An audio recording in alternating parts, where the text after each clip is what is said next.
செம்மணி சிந்துபாத்தி மனித புதைகுழி அகழ்வாய்வில் பன்னாட்டு கண்காணிப்பு அவசியம் என்பதை வலியுறுத்துவதுடன் பன்னாட்டு நிபுணத்துவம் பின்பற்றி அகழ்வு பணிகள் முன்னெடுக்கப்பட வேண்டும் எனவும் இந்த உயரிய சபையில் வலியுறுத்தி கேட்டுக்கொள்ள விரும்புகின்றேன்.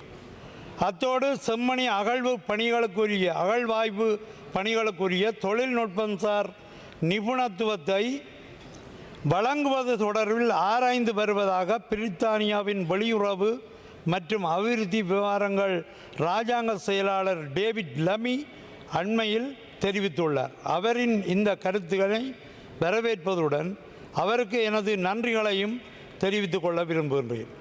இவ்வாறாக இந்த செம்மணி மனித புதைகுழி விவகாரத்தில் தமது நிபுணத்துவங்களை வழங்குவதற்கு முன்வரும் பன்னாடுகளுக்கு இந்த அரசாங்கம் தமது பூரண ஒத்துழைப்புகளை வழங்குவதுடன் அகழ்வாய்வில் அனைத்து விதமான பன்னாட்டு நிபுணத்துவங்களும் பின்பற்றப்பட வேண்டும் எனவும் கேட்டுக்கொள்கின்றேன். அத்தோடு பன்னாட்டு தடயவியல் நிபுணர்களும் பன்னாட்டு மனித உரிமைகள் நிபுணர்களும் இந்த அகழ்வாய்வில் பங்கேற்க வேண்டும் எனவும் வலியுறுத்தி கேட்டுக்கொள்ள விரும்புகின்றேன். அதேவேளை செம்மணி சிந்துபாத்தி மனித புதைகுழி விவகாரத்துக்கு சுயாதீனமானதும் நம்பிக்கை தன்மை மிக்க பன்னாட்டு நீதி விசாரணையை மேற்கொள்ளுமாறு இவ்வுயரிய சபையினரை கோருகின்றேன்.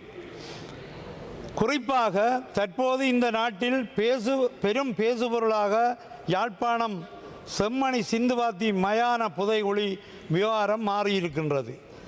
செம்மணி மனித புதைகுழி அகழ்வாய்வுகள் இதுவரை 2 கட்டங்களாக முன்னெடுக்கப்பட்டுள்ளன. அந்த வகையில் செம்மணி புதைகுழியின் முதலாங்கட்ட அகழ்வாய்வு பணிகள் பரீட்சார்த்த அகழ்வு பணியாக 9 நாட்கள் இடம்பெற்று ஜூன் 7ஆம் தேதியுடன் நிறைவடைந்து இருந்தது.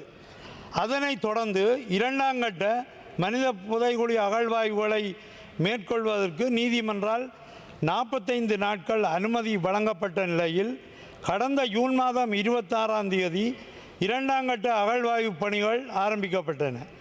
இவ்வாறு ஆரம்பிக்கப்பட்ட 2ஆம் கட்ட அகழ்வாய்வு பணிகள் கடந்த ஜூலை 10ஆம் தேதி அகழ்வாய்வாளர்களின் ஓய்வுக்காக இடைநிறுத்தப்பட்டு கடந்த 21/7/25ஆம் ஆண்டு மீள 2ஆம் கட்ட அகழ்வாய்வு பணிகள் ஆரம்பிக்கப்பட்டு முன்னெடுக்கப்பட்டு வந்த நிலையில் கடந்த 6/8/25 அன்று 32வது நாளுடன் 2ஆம் கட்ட அகழ்வாய்வு பணிகள் இடைநிறுத்தப்பட்டன.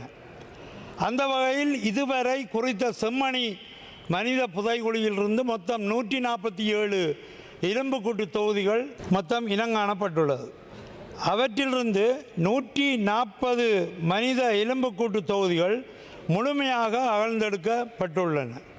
இந்நிலையில் எதிர்வரும் 22ஆம் தேதி மீண்டும் அகழ்வாய்வு பணிகள் முன்னெடுக்கப்பட உள்ளது. மேலும் இந்த அகழ்வாய்வுகளில் ஈடுபடும் தொல்லியல் பேராசிரியர் ராஜ் சோமதேவ கடந்த 14/8/25 அன்று நீதிமன்றத்துக்கு சமர்ப்பித்த அறிக்கையில் அகழ்வாய்வுக்கு இன்னும் குறைந்தது 8 வாரங்கள் தேவைப்படும் என சுட்டிக்காட்டியுள்ளார். அதேவேளை இதுவரை மேற்கொள்ளப்பட்ட குறித்த அகழ்வாய்வுகளில் பெண்கள், சிறார்கள், குழந்தைகள் என பலதரப்பட்டோருடைய எலும்புக்கூடுகள் மீட்கப்பட்டுள்ளதுடன் குழந்தைகள் பால் அருந்தும் போத்தல், சிறார்களின் விளையாட்டு பொம்மைகள், சிறுமிகளின் ஆடைகள், காலணிகள், கண்ணாடி வளையல்கள், பாடசாலை புத்தகம் பை என்பன சான்று பொருட்களாக மீட்கப்பட்டன. இவ்வாறான கொடூரங்களை காணும்போது நெஞ்சமெல்லாம் பதைக்கின்றது, கண்களில் நீர் நிறைகின்றது. மேலும் இதுவரை இனங்காணப்பட்ட 147 மனித எலும்புக்கூட்டு தொகுதிகளில் 90% அதிகமானவை நிர்வாணமாக்கப்பட்டு புதைக்கப்பட்டவை என கடந்த 14ஆம் தேதி சட்ட வைத்திய அதிகாரியால் நீதிமன்றத்துக்கு சமர்ப்பிக்கப்பட்ட அறிக்கை சுட்டிக்காட்டுகின்றது. இதன் மூலம் இங்கு பாரிய குற்றச் செயல்கள் இடம்பெற்றுள்ளன என்பதும் இந்த புதைகுழியில் பெண்கள், சிறுவர்கள், குழந்தைகள் என பல்வேறு தரப்பினரும் மிக கொடூரமாக படுகொலை செய்யப்பட்டு புதைக்கப்பட்ட விடயமும் தற்பொழுது அம்பலமாகி இருக்கின்றது. வார்த்தைகளில் கூறிவிட முடியாத கொடுமையான கொடூரமான தமிழின படுகொலை இடம்பெற்றிருக்கின்றது என்பதற்கான மிக முக்கிய ஆதாரமாகவே செம்மணி புதைகுழியை பார்க்க முடிகின்றது. வாக்குமூலம் வழங்குவரை அச்சுறுத்தும் குற்றப்புலனாய்வு திணைக்களம். செம்மணியில் எலும்புக்கூடுகளை அடையாளம் காணும் பணி தொடர்பான விசாரணைகளில் வாக்குமூலங்களை கையளிக்க வரும் மக்கள் குற்றப்புலனாய்வு திணைக்களத்தால் அச்சுறுத்தப்பட்டுள்ளனர். இவ்விடயம் தொடர்பில் கடந்த 14ஆம் தேதி சட்டத்தரணிகளான M.A. சுமந்திரன், K. குருபரன், B. மணிவண்ணன் ஆகியோரால் நீதிமன்றத்திலும் முறைப்பாடு செய்யப்பட்டுள்ளது. இவ்வாறு அச்சுறுத்தி சிரமத்துக்குள்ளாக்கி வாக்குமூலம் அளிக்க வரும் மக்களை அங்கு வரவிடாமல் தடுக்கும் நோக்குடன் செயல்படும் குற்ற புலனாய்வு திணைக்களத்தின் இச்செயல்பாட்டை வன்மையாக கண்டிக்கின்றேன்.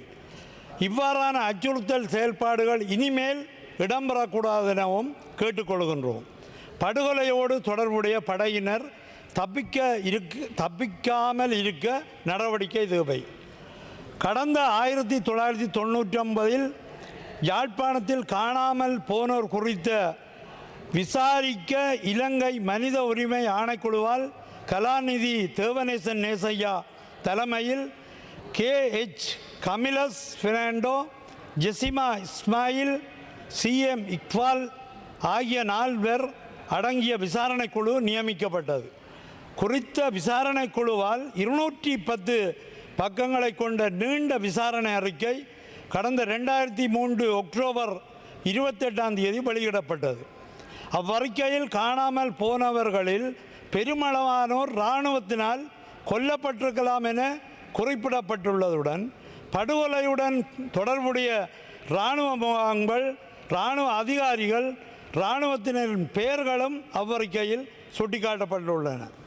எனவே இந்த மனித புதைகுழி விசாரணைகள் மும்முரமாக இடம்பெறும் போது அந்த சம்பவங்களுடன் தொடர்புடைய படையினர் தப்பியோட வாய்ப்புள்ளது.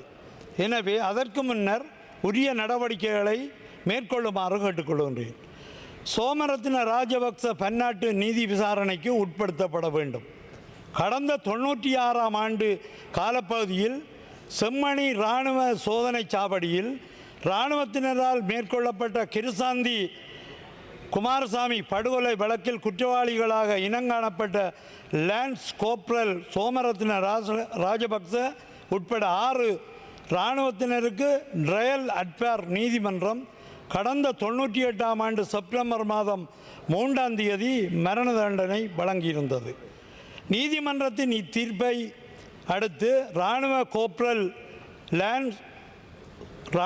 லான்ஸ் கோப்ரல் சோமரத்ன ராஜபக்ச செம்மணியில் 300 தொடக்கம் 400 வரை மக்கள் கொன்று குவிக்கப்பட்டதாக நீதிமன்றத்தில் தெரிவித்திருந்தார். இவ்வாறு சோமரத்ன ராஜபக்ச நீதிமன்றத்தில் சாட்சியமளித்தமைக்கு அமைய அப்போது மேற்கொள்ளப்பட்ட விசாரணைகள், அதனைத் தொடர்ந்து செம்மணியில் முன்னெடுக்கப்பட்ட அகழ்வு பணிகள், 15 எலும்புக்கூட்டு தொகுதிகளும் மீட்கப்பட்டிருந்தன. பின்னர் இந்த விசாரணைகள் கொழும்பு நீதிமன்றத்துக்கு மாற்றப்பட்டதை தொடர்ந்து இது தொடர்பான வழக்கு விசாரணைகள் கிடப்பில் போடப்பட்டுள்ளன. இந்த நிலையில் இராணுவ லான்ஸ் கோப்ரல் சோமரத்ன ராஜபக்ச அப்போது நீதிமன்றக்கு வழங்கிய சாட்சியத்தை ஆதாரப்படுத்தும் வகையில் தற்போது செம்மணியில் மனித எலும்புக்கூடுகள் மிக அதிக அளவில் இனங்காணப்படுகின்றன. எனவே குறித்த வழக்கு மீள எடுத்துக்கொள்ளப்பட்டு தற்போது மனித புதைகுழி வழக்குடன் தொடர்படுத்தப்பட வேண்டும்.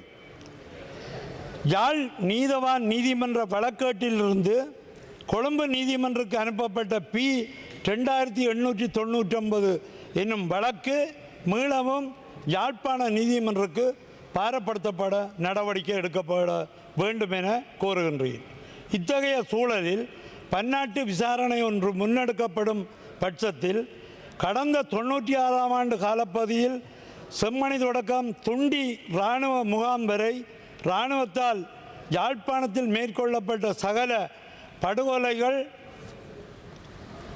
பலசேனா தலைமையகம் முதல் இராணுவத்தால் சித்திரவதை கூடங்கள் நடத்தப்பட்ட விதம் பற்றிய விவரங்கள், மணியன் தோட்ட பகுதியில் உள்ள புதைகுழி உள்ளிட்ட விடயங்கள் தொடர்பிலும் சாட்சியமளிக்க தயாராக இருப்பதாக அண்மையில் இராணுவ லான்ஸ் கோப்ரல் சோமரத்ன ராஜபக்ச தெரிவித்துள்ளார். அப்போதைய அரசு தலைவர் சந்திரிகா அம்மையார், அப்போதைய பாதுகாப்பு செயலாளர் உள்ளிட்ட தரப்பினரும் இத்தகைய வதை முகாம்கள் அறிந்திருப்பதாகவும் குறிப்பிட்டார். அக்கால பகுதியில் இத்தகைய குற்றச் செயல்களில் ஈடுபட்டவர்களாக 7வது படை தலைமையகத்தின் புலனாய்வு அதிகாரிகளான captain Lalith Hewage, captain Perera, lieutenant Thodugala, lieutenant Udayakumara ஆகியோருடன் போலீஸ் பரிசோதகர்களாக அப்துல் ஹமீத் நசார், சமரசிங்க ஆகியோரின் பெயர்களும் சுட்டிக்காட்டப்பட்டுள்ளன. எனவே இந்த செம்மணி சிந்துபாத்தி மனித புதைகுழிக்கு விவகாரத்துக்கு தலையீடுகளற்ற சுயாதீன பன்னாட்டு நீதி விசாரணை மேற்கொள்ளப்பட வேண்டும். அந்த பன்னாட்டு நீதி விசாரணைகளில் லான்ஸ் கோப்ரல் சோமரத்ன ராஜபக்சவின் சாட்சியங்களும் புறப்பட வேண்டும் என இந்த உயரிய சபையை கோருகின்றேன். அவ்வாறு மேற்கொள்ளப்படுகின்ற பன்னாட்டு நீதி விசாரணைக்கு இந்த அரசானது தனது முழுமையான ஒத்துழைப்பை வழங்க வேண்டும் என எமது பாதிக்கப்பட்ட மக்களின் பிரதிநிதியாக கேட்டுக்கொள்கிறேன். நம்புகின்றோம் உங்களுடைய அரசை இதுக்கு சரியான முடிவை நீங்கள் எடுத்து தருவீர்கள் என்று. பன்னாட்டு நீதி விசாரணை மாத்திரமே பாதிக்கப்பட்ட எமது தமிழ் மக்களுக்கு நீதியை பெற்றுத்தரும் ஒரே மார்க்கமாகும். அதேவேளை செம்மணி சிந்துபாத்தி மனித புதைகுழியில் தொடர்ந்து மேற்கொள்ளப்படுகின்ற அகழ்வாய்வு பணிகளில் பன்னாட்டு பிரதிநிதிகளின் பங்கு பெற்றுதல், பன்னாட்டு கண்காணிப்புகள் இருக்க வேண்டும் என்பதை வலியுறுத்தி கேட்டுக்கொள்வதுடன் பன்னாட்டு நிபுணத்துவங்களில் பின்பற்றப்பட்டு அகழ்வாய்வு பணிகள் முன்னெடுக்கப்பட வேண்டும் எனவும் மீண்டும் மீண்டும் வலியுறுத்தி கேட்டுக்கொள்கின்றேன். இதோடு கொக்கு தொடுவாய் மனித புதைகுழிக்கும் பன்னாட்டு நீதி விசாரணை தேவை. எனது நேரம் முடிவுற்றதால் இதில் கொக்கு தொடுவாய் சம்பந்தப்பட்ட விடயமும் குறிப்பிடப்பட்டிருக்கின்றது. அதை நான் சொல்வதற்கு நேரம் காணாது. சபாபீடத்துக்கு நான் இதை சமர்ப்பிக்கின்றேன் என்று கூறி விடைபெறுகின்றேன். நன்றி. இதுபோன்ற செய்திகளை உடனுக்குடன் அறிந்து கொள்ள தமிழ் பிளஸ் யூடியூப் சேனலை மறக்காம சப்ஸ்கிரைப் பண்ணுங்க, கமெண்ட் பண்ணுங்க, ஷேர் பண்ணுங்க.